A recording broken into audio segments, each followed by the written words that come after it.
तो नमस्कार, आप सभी का स्वागत है न्यूज धमाका लाइव में। इस वक्त हमारे साथ जमशेदपुर शहर के बहुत बड़े समाज सेवी श्री शिवशंकर सिंह जी मौजूद है। सर, सबसे पहले तो आपका बहुत बहुत स्वागत है न्यूज धमाका लाइव में। सर कुछ सवाल है जनता के जो हम आपके सामने रूबरू करना चाहते हैं। सर सबसे पहला सवाल तो ये है कि समाज सेवा की जो भावनाएं हैं वो आपके अंदर कैसे उजागर हुई सर? आपके सवाल का जवाब में यही है कि सेवा परमो धर्म जो है ये हम सबों के संस्कार में बसा हुआ है। सनातन धर्म में सेवा को सबसे बड़ा परम धर्म माना गया है। और हम तो, हमारा बैकग्राउंड राहुल जी आपको पता है कि हम सामान्य घर से आते हैं जी, और ऐसे क्षेत्र से आते हैं जिसके पिछले 25-30 वर्षों से जमशेदपुर का एक अछूता क्षेत्र माना जाता था, केबुल कंपनी एरिया। और केबुल कंपनी जब बंद हुई तो आपको पता है कि क्या परिस्थिति पैदा हुई होगी वहां। और उसी समय एक छोटा छोटा कार्य के माध्यम से लोगों तक पहुंचना, अपने जो क्षेत्र के लोग हैं, केबुल कंपनी क्षेत्र के लोगों के बीच में रहना, उनकी समस्याओं को सुनना और यथासंभव उसका निदान करने का जो प्रयास हुआ, वही एक प्रेरणा स्रोत मिला कि आप जहां भी हैं, जिस परिस्थिति में हैं, उस परिस्थिति में अपने सामर्थ्य के हिसाब से समाज हित में अगर हम काम नहीं करेंगे तो सारा काम हम देश के प्रधानमंत्री, मुख्यमंत्री या अन्य नेताओं के भरोसे देश को नहीं छोड़ सकते। देश की 140 करोड़ आबादी को अगर देश के शासन प्रशासन के भरोसे ही छोड़ देंगे तो ये देश की प्रगति उन्नति संभव नहीं है। इसी ख्याल से लगा कि नहीं, हम सब जैसे लोगों को भी समाज हित में काम करने की आवश्यकता है। और उसमें केबुल कंपनी जब बंद हुआ तो एक मौका मिला वहां से लोगों के बीच में आने का। जी सर, काफ़ी समय से एक लोगों के मन में सवाल चल रहा था लोगों के बीच में। हम लोग भी कहीं विजिट करते हैं तो लोग भी आते हैं कि अरे शिवशंकर जी पुराने भाजपा के नेता रहे हैं, अच्छे नेता रहे हैं, बहुत सपोर्ट किए भाजपा को, तो फिर अचानक से ये अलग होकर चुनाव लड़ने की जो प्रक्रिया है उसके बारे में क्या कहना चाहेंगे सर? बहुत बड़े नेता पहले भी नहीं थे। हाँ, निश्चित रूप से बालकाल से संघ सेवक रहे, लगभग 30 वर्षों से भारतीय जनता पार्टी के एक सेवक के रूप में रहे। एक ऐसी परिस्थिति बनती है, मैं पहले भी अपने कई इंटरव्यू में बता चुका हूं कि मैं पार्टी विरोधी ना काम कभी पहले किया, ना आज भी मैं पार्टी के विरोध में कोई बयानबाजी किया। पूरे चुनाव दरमियान भी पार्टी के विरुद्ध में कोई एक विशेष जो एक नई व्यवस्था का चलन जमशेदपुर पूर्वी में हुआ कि परिवारवाद, उसका हमने विरोध करके अपने उपस्थिति को लोगों के बीच में दर्ज कराया। और उसका आपके चैनल के माध्यम से मैं लोगों का आभार व्यक्त करना चाहता हूं कि विकट परिस्थिति में लोगों ने अपने सपोर्ट में एक अच्छा मतदान किया। इसके लिए मैं उनका आभार व्यक्त करता हूं। और हम पार्टी विरोधी कभी काम नहीं किए, ना करेंगे। तरह की एक नए प्रचलन जो स्टार्ट हुआ पूर्वी जमशेदपुर में, उसका हमने विरोध किया।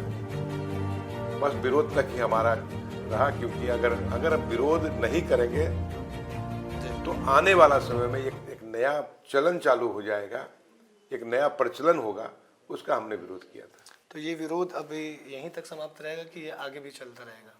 देखिए, हम चुनाव के समय एक नए परिवारवाद का विरोध किया। अब नई सरकार बनी है, नए लोग आए हैं, निश्चित रूप से समाज में ऐसी कोई समस्या जनहित में नहीं आएगा तो हम चुपचाप रहेंगे। लेकिन जनहित के विरुद्ध अगर कोई काम हुआ, जनहित का कोई कार्य नहीं हुआ, राष्ट्र विरोधी कोई काम हो रहा है, समाज में जो दबे कुचले लोगों का काम नहीं होगा, तो निश्चित रूप से हम विरोध करेंगे। सर, आपके हिसाब से पूर्वी विधानसभा में जो वहाँ की जो जटिल समस्या है, आपके हिसाब से क्या आपको नजर आता है कि ये समस्या जब बहुत ज्यादा गंभीर और इसका निपटारा होना चाहिए? पूर्वी क्षेत्र को अगर आप राजनीतिक दृष्टि से आप देखेंगे जी, तो पूर्वी क्षेत्र में 303 बूथ है, उसको राजनीतिक दृष्टि से अगर हम देखें, जी जी जी। और उसमें 65% जो बूथ है वो टाटा लीज एरिया से बाहर के क्षेत्र है। उसको दो क्षेत्र में हम लोग बांटते हैं, Tata lease area, Tata lease area से बाहर एरिया, जिसको बस्ती क्षेत्र बोलते हैं, बिरसा नगर, बागु नातू, बागु नगर जी। ऐसे बड़ी आबादी जो है हमारा टाटा लीज एरिया बाहर से रहता है। और मेरा चुनाव में भी मेरे मैनिफेस्टो में ये बात रहा कि आज भी सौतेला व्यवहार हो रहा है ऐसे बस्ती क्षेत्रों में। जब हम टाटा लीज एरिया में आते हैं कि उनकी सुविधाओं को जब देखते हैं और उसके बाद जब बस्ती क्षेत्र में जाते हैं तो बहुत बड़ा एक गैप नजर आता है, वो भेदभाव दिखने लगता है। आज भी सबसे बड़ी समस्या जमशेदपुर पूर्वी में बस्ती क्षेत्रों में है, जहां की स्वच्छ पानी, 24 घंटा बिजली की लगभग आजादी के 75 वर्ष से ऊपर हो गए हैं। बिरसा नगर क्षेत्र जमशेदपुर झारखंड ही नहीं अपितु पूरे भारतवर्ष का एक बहुत बड़ा बस्ती माना जाता है। आप बताइए चिकित्सा के क्षेत्र में क्या है सुविधा वहां पर? दर्जनों भर सांसद विधायक हुए, यहाँ पे मंत्री मुख्यमंत्री तक हुए लोग। चिकित्सा का नाम में बिरसा नगर सराउंडिंग क्षेत्र में क्या सुविधा है? एशिया का सबसे बड़ा बस्ती भी उसको कहा जाता है। एशिया का सबसे बड़ा बस्ती कहा जाता है, घनी आबादी क्षेत्र है, मजदूर क्लास के लोग रहते हैं। आपने क्या सुविधा दी है? सबको संभव है कि सभी लोग टाटा मोटर या टीएमएस में जाएंगे? बिल्कुल नहीं। तो एक बहुत बड़ी समस्या उस क्षेत्र में है, जिसको कि जल्द से जल्द निवारण होना चाहिए। एक अच्छा चिकित्सालय होना चाहिए, एक बड़े मल्टी स्पेशलिटी हॉस्पिटल होना चाहिए। और साथ ही साथ सबसे बड़ी सुविधा आप देखिए, उस क्षेत्र में कोई बढ़िया स्कूल नहीं है तो प्राइवेट इंग्लिश स्कूल है, जिसमें कि 2000-4000 के पर मंथ की फीस लगते हैं। तो सामान्य घर के बच्चे वहाँ जाएंगे कैसे?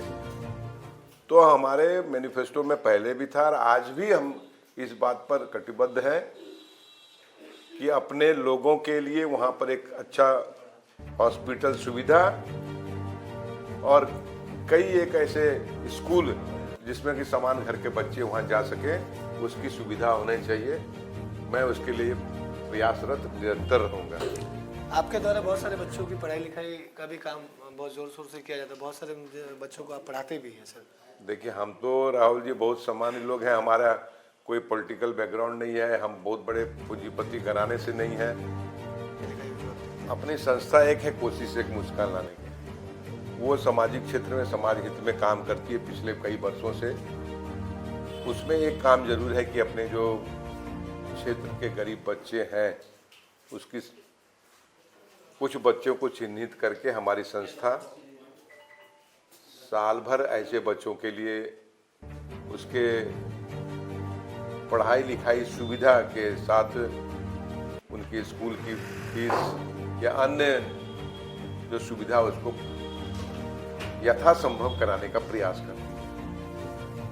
ये एक प्रमुख कार्य जो अपने संस्था के माध्यम से होता है। और कई कार्य जो पूरे साल भर अपने करीब जो स्लम क्षेत्र है उसमें काम करती है। और आप देखते हैं कि हम लोग यहाँ बड़े पैमाने पर ब्लड डोनेशन, आप ये भी देख रहे होंगे कि अपने यहाँ एम्बुलेंस की सुविधा, सब वाहन की सुविधा, जो सेवा के रूप में पूरे क्षेत्र में काम करती है और सालों भर काम करती है। तो ऐसे काम निरंतर काम चलता रहेगा। चुनाव आए और चले गए हैं, उससे उसका कोई लेना देना नहीं है। चुनाव 5 वर्ष में एक ऐसा मौका आता है जिसमें लोग अपने को चुनाव में संलिप्त करते हैं, लेकिन मेरा चुनाव से बस 2 महीना का ही नाता रहा। बाकी जो समय है हम अपने लोगों के लिए, अपने समाज के लिए जैसे समर्पित थे वैसे ही हम समर्पित रहेंगे आज भी। चलिए, बहुत बहुत धन्यवाद सर अपना बहुमूल्य समय देने के लिए। तो ये थे हमारे बीच श्री शिवशंकर सिंह जी, जिन्होंने अपना बहुत कीमती वक्त हम लोगों के लिए निकाला और एक बहुत अच्छी बातें हम लोगों के बीच में हुई। बहुत बहुत धन्यवाद सर आपका।